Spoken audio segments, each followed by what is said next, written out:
buat kita. Makanya ketika ada seperti itu, Allah memberikan kepada kita salah satu dari rangkaian sholat yang ada di awal takbiratul ihram, ada salah satu yang menjadi nilai kekhusyuan. Entahlah, mungkin ketika takbirnya masih nginget urusan dunia, tapi ketika dalam pembacaan suratul Fatihah ada niat keikhlasan hanya pasrah kepada Allah, maka kita dari rangkaian salat ada yang dapat kita jadikan sebuah nilai baik sebagai ibadah kita kepada Allah Subhanahu wa taala. Jadi nilai kekhusyuan itu bukanlah rangkaian yang wajib di dalam kita menegakkan salat. Ya. Jadi kalau lu enggak salat lu enggak sah lu. Lu salat lu begitu baik lu enggak sah. Apa yang dia sudah berdiri dengan tegak dengan niat ikhlas karena Allah, mengumandangkan kalimat takbiratul ihram, sudah selesai. Ya, maka hukumnya menjadi salatnya sah. Ya, ini masalah nilai kekhusyuan. Ini fasl jadid, dan di dalam bab yang berikutnya, fala tatruki anil iqamah wa in qumta wahdaka li'annaha li'iftitahi anis salati wa tutlabu lil fa'itati anil furudi aidan. Di sini ditancapkan tentang andai kata kita pengen sholat sendirian, ya, munfarid, atau kita sholat jamaah ataupun munfarid sholat sendiri, maka kita dianjurkan untuk bil iqamah wa in kunta wahdaka li'annaha li'iftitahi anis shalah. Jadi kalau kita sholat sendirian dianjurkan kita untuk iqamah, ya, dianjurkan. Ya, dianjurkan di dalam mazhab Imam Syafi'i. Ya, jadi karena iqamah itu adalah pembuka.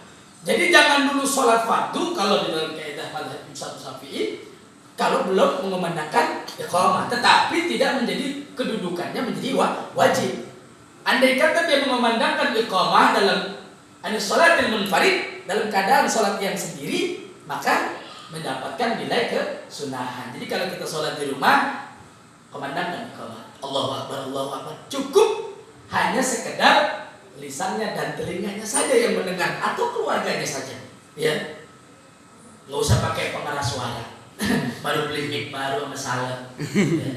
Kata Bang Nani, malu ambilin mic. Pak sholat di rumah, kata si Ustaz, kumandangkan iqamah.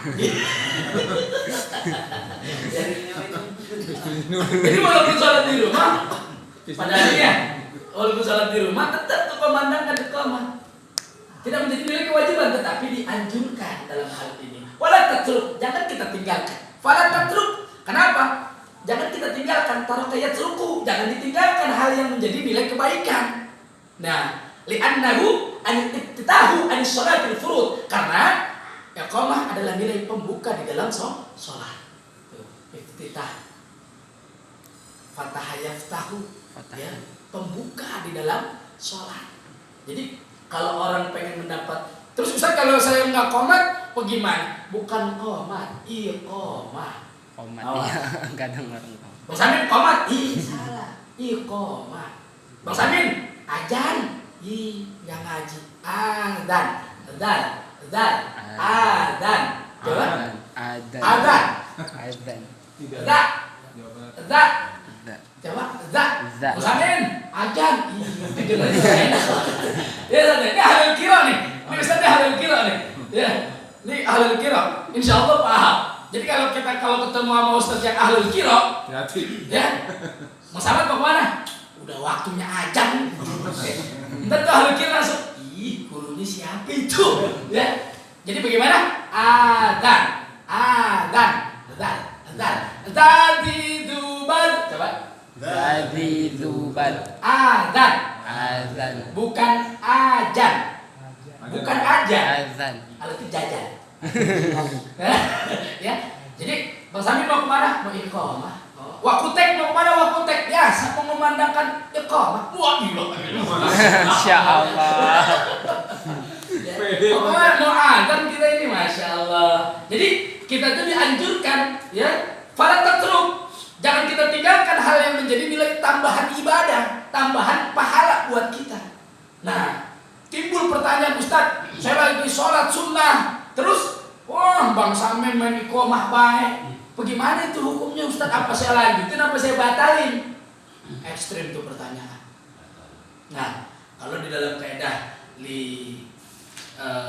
mazhabi Ahmad bin Hanbal itu disuruh batalin. Ya. Allahu Akbar, asyhadu an la ilaha illallah, asyhadu anna Muhammad. Bang Samin ada yang komat, ada yang salah. Bang Samin dia denger namanya juga Bang Samin. Enggak boleh ngeliat mic, pokoknya komah mana ya. Ya makanya kalau kita sholat kalau kita lagi iqamah ada yang sholat, maka orang yang sholat itu harus tahu ilmunya. Bahkan di dalam kaidah mazhab Imam Syafi'i, kalau di dalam mazhab Imam Ahmad bin Hanbal disuruh batalin. Batalin. Lebih mengutamakan mendapatkan pahala takbiratul ihram bersama-sama. Tetapi di dalam kaidah mazhab Imam Syafi'i selesaikan walaupun satu rakaat. Pas lagi duduk Ustaz lagi sujud, tapi udah tamu Ustaz lagi berdiri, ya. Sempurnakan, ya. Tetapi lebih baik kita merujuk kepada mazhabnya Imam Ahmad bin Hanbal untuk membatalkan sholat kita. Tapi kalau kaidah mazhab Imam Syafi'i, kalau kita porsinya sudah masih di sujud yang kedua di rakaat yang pertama dalam sholat sunnah, maka langsung duduk di tahiyat terakhir. Baru satu rakaat tuh. Tapi Bang Samin udah komat, ya udah langsung duduk di rakaat terakhir. At-tahiyatul mubarakatuh shalawatu thayyibatu lillah. Assalamu alayka ayyuhan nabiy wa rahmatullah fil alamin innaka Hamidum Majid. Assalamualaikum warahmatullahi wabarakatuh. Mempercepat, ya, mempercepat bacaannya. Jadi jangan ya jangan, pokoknya dipercepat lah, ya, dipercepat. Jangan sampai akhirnya kita ketinggalan pahala takbiratul ihram.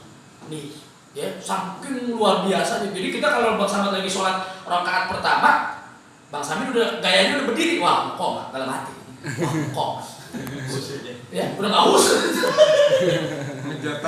Wah ngejar target,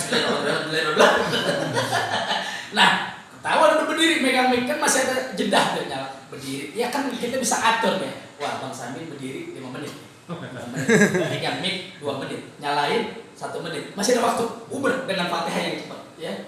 Di wasol saja sudah. Bismillahirrahmanirrahim. Walaupun kita sudah masih dalam kondisi satu rakaat dalam sujud yang di rakaat pertama di yang kedua, kalau sudah diiqamahkan maka kita duduk seperti rakaat terakhir. Walaupun kita masih dapat 1 rakaat, ya. Jadi nggak harus 2 rakaat. Dalam kaidah mazhab Imam Syafi'i, tapi dianjurkan untuk menyempurnakan. Tapi kalaupun kita pengen nguber mendapatkan pahala yang wajib tadi itu ketika mengangkat takbiratul ihram, maka selesaikan 1 rakaat. Ya, nih. Terus kita nih terkadang bingung, Ustaz, ini kadang-kadang muadzin dan Bilal, siapa yang memerintahkan dia untuk iqamah? Jangan seenaknya jadi muadzin dan iqamah. Seenaknya nggak bisa. Ada aturan mainnya dalam kaidah sholat. Yang bisa memerintahkan iqamah siapa? Muadzin. Imam. Ya?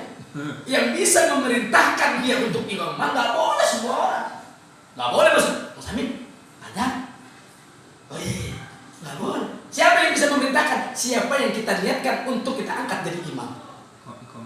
Ya, maka si muadzin tadi yang mau iqamah harus lihat nih mukanya imam, calon imam nih. Kadang-kadang imam udah nyuruh, Samin, Oma, ini nggak tahu ilmu nih. Kadang-kadang kita nggak tahu ilmu nih. Kadang-kadang gitu nih, Samin, Oma, ada yang sholat.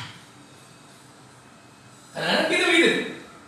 Mau tidak mau, iqamah. Sebab yang memerintahkan adalah ri'isul anisah, karena ketua yang memimpin untuk memimpin sholat, maka dia harus ikut apa kata si imam. Kalau kata Bang Dani, Samin, koma, berdiri. Walaupun di sana Bang Jamil lagi sholat, ya, walaupun di sana ada yang sholat, ya pengennya juga imam udah tahu juga juru sholat, perhatiin dulu, udah rapi belum nih semua nih, jangan baru masuk pada sholat sunnah, komat, imam. Jadi yang bisa memerintahkan iqamah adalah imam. Jadi jangan lagi nanti lu dengar orang